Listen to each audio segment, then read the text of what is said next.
I need to bring my chair with me. I'm not doing this video by myself. Let alone stand up. Alright, what's up, y'all? Quite literally, I just woke up. So, if I seem tired, I just woke up. Like, what time is it? I woke up about 7 minutes ago. Why I record this? I ended up being home alone, so. But yeah, I don't really know what random intro to do today. I mean, I guess that was kind of the random intro today. Just me waking up in this chair. Even though I quite literally have a bed right behind my chair. Just ignore this. Taste the rainbow, motherfucker! Alright. Here we go. 3, 2, 1. Horror games are something I always avoided as a kid. They were too scary. The ability to immerse yourself the way you do while playing a horror game is different. It's not the same thing as throwing on Friday the 13th or Goosebumps. When playing a horror game, you're actually in there. Yeah. You can see, you can hear, you can interact, you're in control of the movement. Any more immersive and you just be a victim. But those days of peeing myself while playing the scary maze are over. I'm a man now. And now, I ain't scared of no purple dude, no hillbillies, and especially not no grandma. Today, ladies and gentlemen, same way we did for the horror and the action movies, we're gonna be going over horror games I could easily survive. And I'll be giving you guys my strategy, my game plan, my thought process, and of course, some of the ones that I can't. Hello, neighbor. Imagine you witness your next door neighbor commit what looks like to be a murder. Or at least a kidnapping. And after witnessing this, you, the main character, decide to go investigate his super elaborate home yourself. But while you're in there, you have to constantly avoid this man capturing you, or you might be the next victim.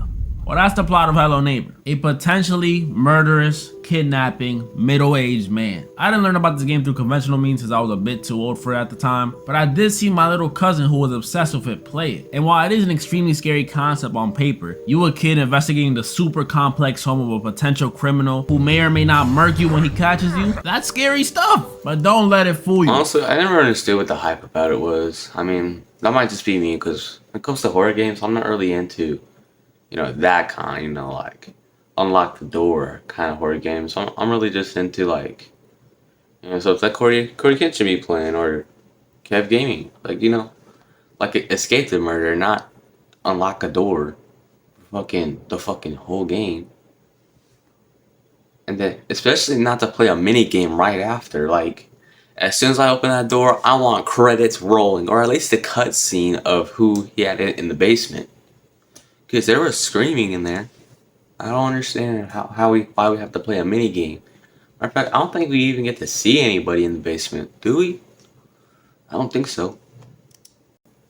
This game is light. I actually have one very, very easy solution for this. One that can be done at the very beginning of the game. How about you just mind your business? Yeah. I know, crazy to think that you could just do that. But it's true. All this started because us, the main character, felt this intrinsic urge to become Sherlock Holmes after witnessing something a little sus. Like just turn around and look the other way, my boy. Look, I didn't grow up in the best neighborhood when I was younger. And even back then, I knew if I seen something like an old man getting jumped, all I could do is shut my mouth, keep it stepping, and pray for Gramps. It sounds messed up, but I'm sorry, it's the truth. But if y'all do want to go the good civilian route, all the kid really had to do was call the authorities. You don't even need no evidence or nothing. Just tell the cops your neighbor's a minority and you heard a white woman screaming in the house. They're gonna be there in 2 minutes, bust that door wide open, and shoot first and ask questions later. Right. Problem solved. Right.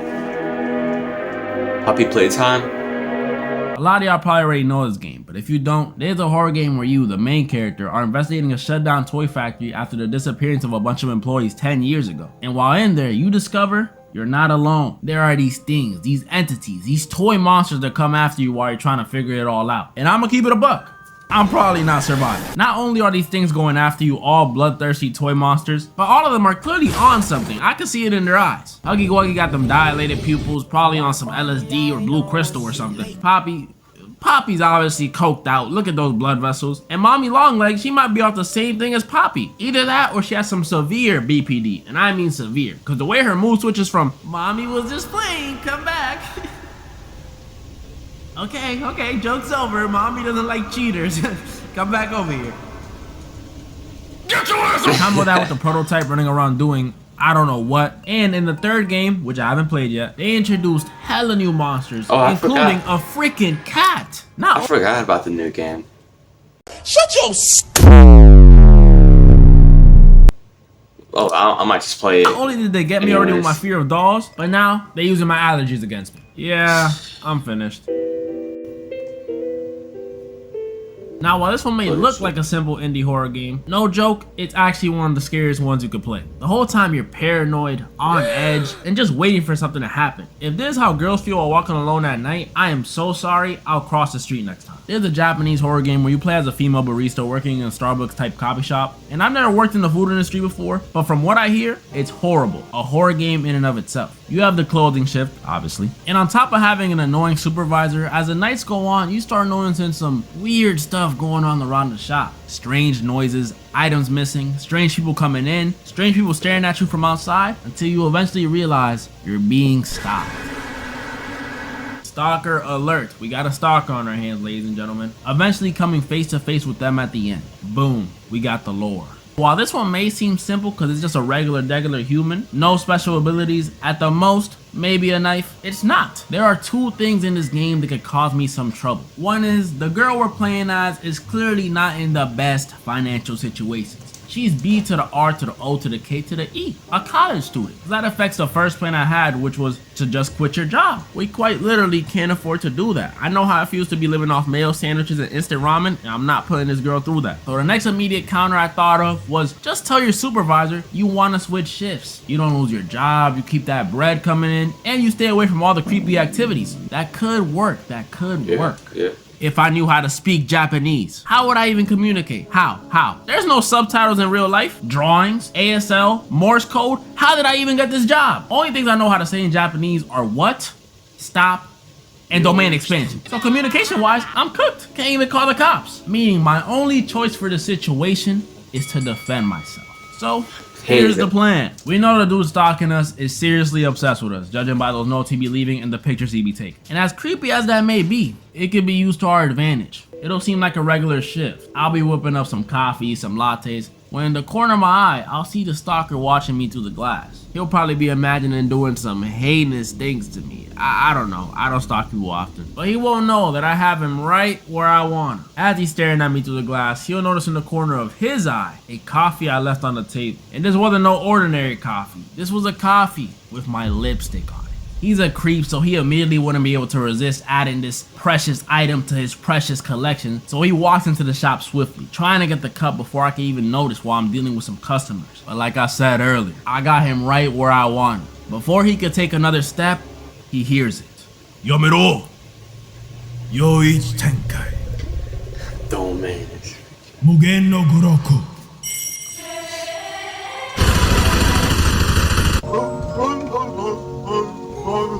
Alright. No introduction needed. We all know the name. Some of y'all may know. I faced these guys before when I did the horror movie version of this video. And let's just say, I bodied them.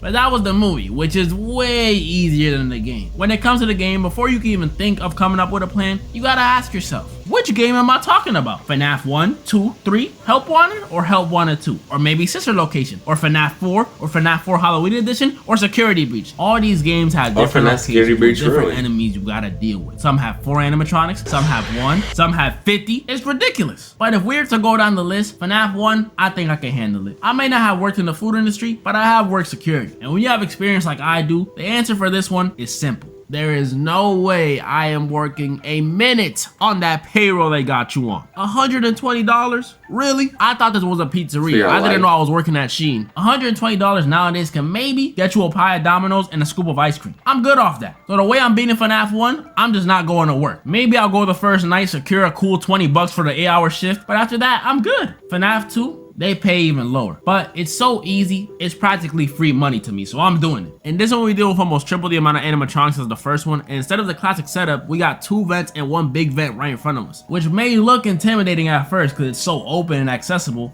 it's not. Because the second you throw that mask on, these animatronics don't be on nothing. They dumb got as this hell. whole facial recognition mumbo jumbo that doesn't let them see that I'm a security guard, which honestly makes no sense. I know damn well they can still see Wait, hold on.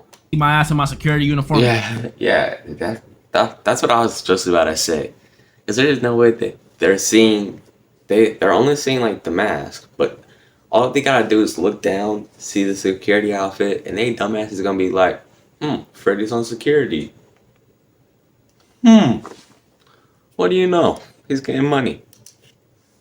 For once. Ripping onto my chair for dear life. But hey, if it works, it works. And the other two that can bypass the mask, all you gotta do is use the flashlight and just wind the music box on the camera. It's easy. If I just don't take off that mask, constantly hold the flashlight, and keep checking the cameras, I'm gonna be Gucci Kabuchi. But that's the first two games, which to me are the easier ones. But FNAF 3 though, this one is more difficult and completely different than the other two. Instead of facing multiple animatronics, which may seem harder, I'm gonna be faced head to head with the main man himself, Springtrap. He's a cold, calculated serial killer in a gold bunny suit. And he's also the creator of the animatronics, or co-creator. The point is, the dude is smart. And it's just me and him in his rinky-dinky amusement park. What am I gonna do? And a lot of y'all FNAF fans may not like this answer, but I'm whooping him too. Look, I'm a fan too, but this dude's kill-death ratio is almost entirely made up of kids. And like I said in the intro, I am a grown man now, standing at a tall 5'9". I'm cooking. Springtrap is going to catch the work. He's gonna wish those spring locks got him before. Oh, but he has a metal suit, so if you punch him, it's gonna hurt. Who said anything about punching him? I got the chair I'm sitting on, the fan right in front of me. There's quite literally a guitar right there. If Springtrap walks in, I will not hesitate to smack him upside the head with it. He's just Michael Myers if he was a fairy. And y'all know what I did to him? Realistically, only FNAF games I'm struggling with are Five Nights at Freddy's 4, Ultimate Custom Night, and Sister Location. Five Nights at Freddy's 4, because you play as a paranoid kid and look at these things. Ultimate Custom Night because... what is even happening? And Sister Location, bro, baby is 7'2". I am not dealing with that. And as for Security Breach, Ruin, and Help Wanted, I can't say for certain. I haven't played those yet, but I'm sure I'm about to end those too. As you guys can see though, just like the action and horror movies, there's only a few games that can really stand in my way. I mean, I'm still pretty much unbeatable. Let me know any parts you guys think I was wrong or right about, and let me know any more horror games you guys want me to go over for a part 2. I know I missed a lot. Also, let me know if you guys want me to play any of these horror games or any other horror games on a second channel. I'm thinking about making one in the future, but I don't know. I wouldn't want to make anyone jealous with my gaming skills. You know? Alright, the video just came out. Let me know for real. And moral of the story? Get your ass over!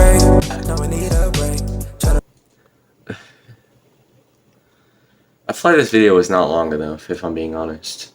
Because it's kind of like I just stole at this point. I meant to talk more in the recording, but whatever. But yeah, me personally, I'm trying to think if there's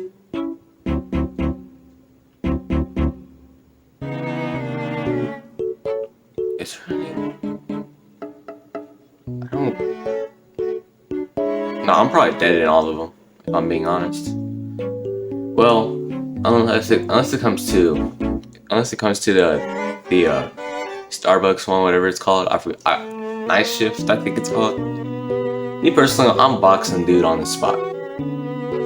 He got a knife. Shit, I got a Glock. If I'm being realistic, because I feel like once I'm a grown adult, I'm probably gonna be paranoid. I ain't gonna lie. Especially with the kind of videos I be watching. If it's not like gaming videos and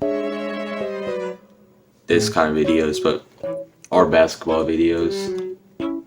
Well, sometimes it's in basketball videos. But anyways, yeah, that was that. Hope y'all enjoyed. Y'all wanna watch another one? I'm probably finna record another one, and then I'm done. So yeah, bye. I gotta relax. New obby got put in my cash. Like it's a body if I can't get the crash. Fuck, I think the diesel my switch it in sport.